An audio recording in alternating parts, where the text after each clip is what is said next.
مخاطبین از رسانه پشت پرده. ماجرای فیلم استاندار سامه یادتونه میگه که منم داشمی رو های گلزار جابجا کرد.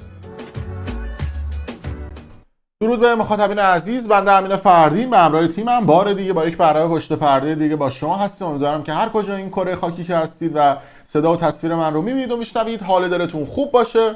صبح امروز خبری تلخ و ناراحت کننده در رسانه ها منتشر شد و خبر هم این بود که این چهره شهرام عبدلی، بازیگر 46 ساله سینما و تلویزیون که جز بازیگرای با اخلاق و کم حاشیه هم محسوب میشد، بر اثر خونریزی شدید مغزی جون خودش رو از دست داده و فوت کرده که اینجا به نوبه خودم من تسلیت میگم به خانواده شهرام عبدلی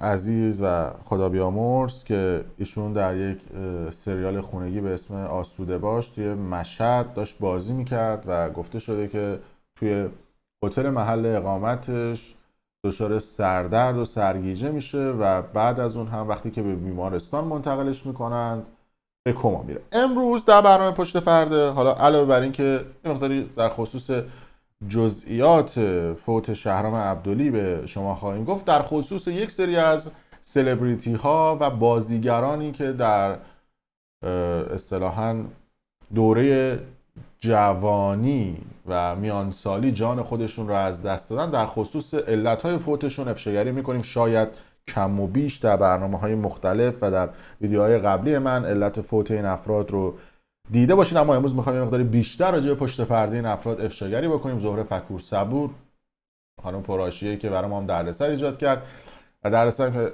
چه عرض بکنم حاشیه ایجاد کرد، اصل بدیعی، حسین پناهی و نیما نهاوندیان و مهرداد اولادی و چند تای دیگه که حالا من اگه برسم راجع به اونها هم صحبت، علی طباطبایی، حالا اینجا عکسشو من یادم رفت بذارم، سلبریتی هایی که در طول این چند سال گذشته به یک باره مرگ مشکوکی داشتن و بعضا در رسانه ها حالا کم و بیش جسته و گریخته علتهای فوتشون رو اعلام میکردن، ولی خب به دلیل ملاحظاتی که توی ایران هست، مثلا فلان فوتبالیست یا بازیگری که مشروبات الکلی یا مواد مخدر مصرف کرده بوده و یا ایست قلبی کرده بوده رو یا مشروب مثلا تقلبی و فیک مصرف کرده بوده رو نمیان توی رسانه ها بگن، چون میگن آقا امام انقلاب اسلام به خطر میفته و ما حکومت اسلامی که نشون مردم دادیم سلبریتیاش اینطوری ان و شنان، نمیان یه سری واقعیت ها رو به مردم بگن. اما خب حالا ما افشاگری میکنیم. اول از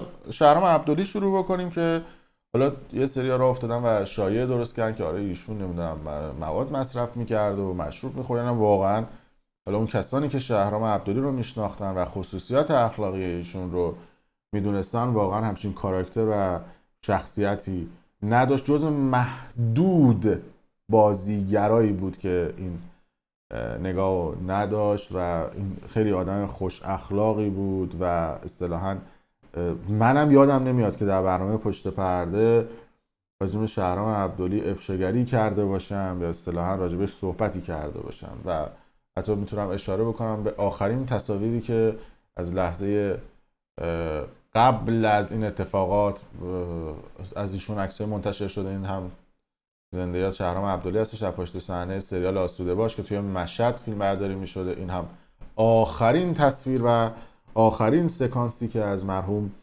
شهرام عبدلی که متولد 29 اردیبهشت ماه سال 1355 بود و در بیمارستان قائم شهر مشهد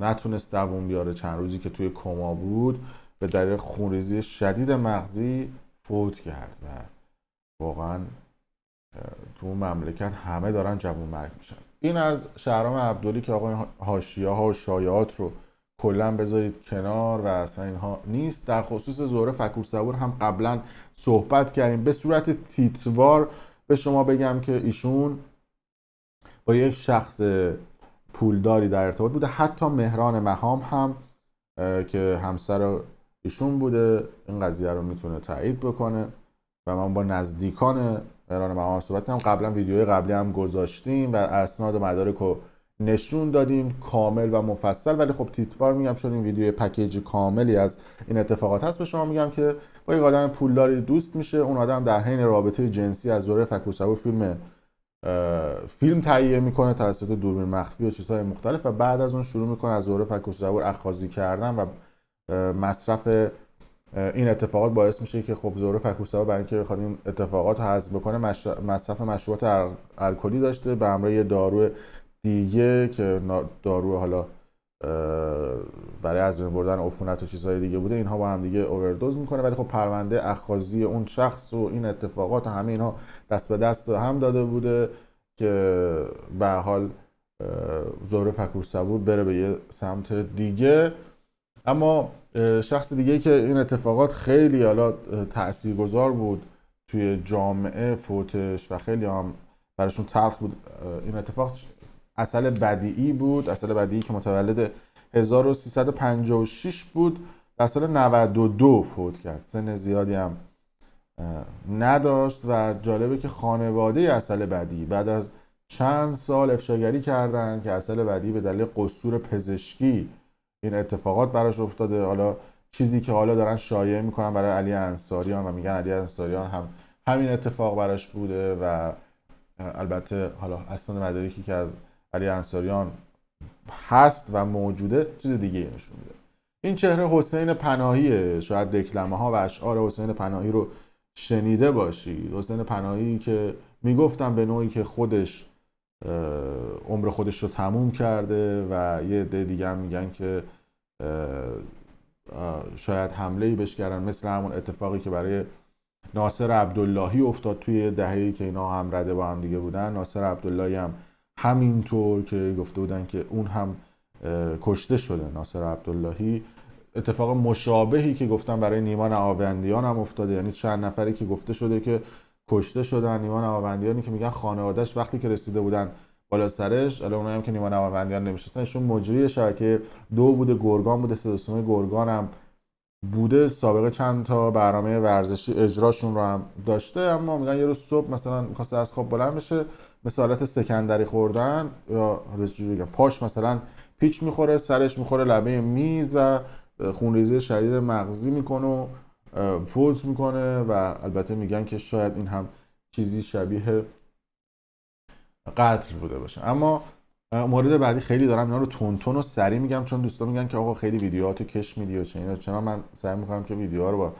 تایم کمتری و با سرعت بیشتری برای شما اجرا کنم، با توجه به اینکه هزینه اینترنت تو ایران پایین هم هست. ولی خب یه لطفی بکنید کانال یوتیوبی برنامه پشت پرده رو سابسکرایب کنید، دکمه قرمز رنگ این پایین هست بزنید، اگر گوشتون فارسی هستش روی مشترک شدن بزنید، اگه زنگوله رو هم بزنید برای شما نوتیفیکیشن میاد ویدیوهای جدید که میاد. و مورد آخرم بگم این چهره علی طباطبایی هم بود که حالا من اینجا چهره علی طباطبایی رو ندارم، حالا مرداد اولادی هم میگم بهتون چون من الان اینا رو همه لیست کرده بودم ولی خب حالا نمیدونم چرا علی طباطبایی توش نیست، ولی حالا پیدا میکنم و بهتون نشون میدم. یه لحظه بچه‌ها من خیلی سریع امیدوارم بتونم علی طباطبایی هم پیدا کنم عکسش رو براتون. خب نیست متاسفانه، ولی خب آزاده نامداری هم حالا بهش اضافه میکنیم به این لیست.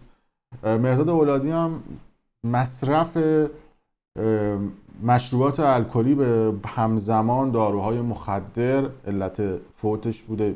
ایشون یه مرگ عجیب و غریب داشته. تو ایران مشروبات تقلبی بسیار زیاده. یکی از دوستای خوب منم تو ایران به دلیل مصرف مشروب تقلبی فوت کرد چند ماه پیش. خواهشاً مراقب باشید تو ایران هر آتش‌قالی رو نخورید، بخورید انقدر اینها داروی کشنده توشه. مصرف مشروب های تقلبی باعث میشه که بکشتتون. یه جوونی بود تقریبا 27 سالش بود، رفیق قدیمی و صمیمی من بود، مشروب تقلبی خورد و فوت کرد.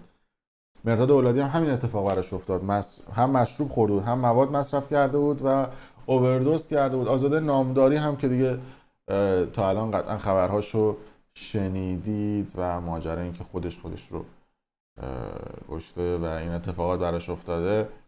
حالا توی این در خصوص بازیگر ایرانی بود. شهرام کاشانی هم حالا بگیم که ایشون هم به دلیل مصرف بیش از حد گویا مشروبات الکلی و درگیر بودن با کرونا و چیزهای مختلف هم ایشون هم این اتفاق باعث شده بوده که جان خودش رو از دست بده. اما برای شهرام عبدلی چون همین چند ساعت پیش هم حتی خبر فوتش در رسانه ها منتشر شده، هنوز پزشکی قانونی کالبد شکافی رو انجام نداده و هنوز نتایج رو اعلام نکرده. معمولا چند روز طول میکشه که نتایج پزشکی قانونی هم بیاد، ولی خب حالا باید صبر بکنیم و ببینیم. بسیاری از سلبریتی هایی که داخل ایران بودن و حالا اکثرا هم جوون بودن، دارم حرف گذاشته‌مو دوباره تکرار میکنم، به دلیل اینکه حالا تو ایران ملاحظاتی که وجود داره علت اصلی فوتشون رو در رسانه ها اعلام نمیکنن، مگر اینکه به صورت کلامی یا دهان به دهان فامیل ها و یا دوستاشون به یک شخصی بگه، اون شخص به یک شخص دیگه بگه که بعدش به گوش ما برسه که ما بتونیم برای شما این موضوعات رو شفاف سازی و